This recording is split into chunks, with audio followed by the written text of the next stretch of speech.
Está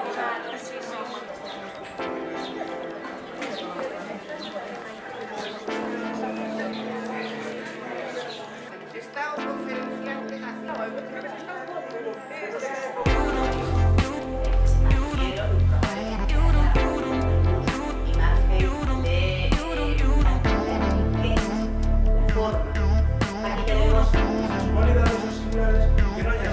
y que esos colectivos, que son los habitantes, decidan si quieren tener más casas de turismo rural o no, más bodegas o no, más museos o no. Eso es participación.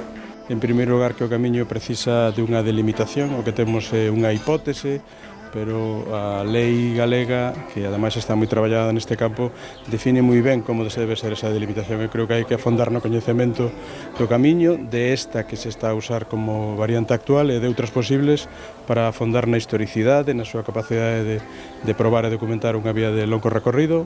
A segunda ten que ver con intervencións posibles para melloras de conectividades, para melloras do tránsito, para a información ou incluso recuperar camiños.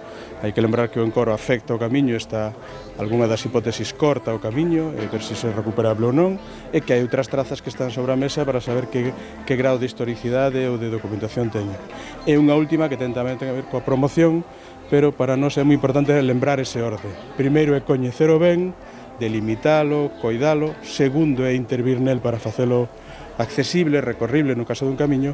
E por último a promoción. E non facer ao revés, non empezar por promocionar algo que o mellor temos que afondar máis no seu coñecemento, e é un pouco o que vamos plantexar aquí, especialmente nun camiño que é o que ten menos peregrinos de todos.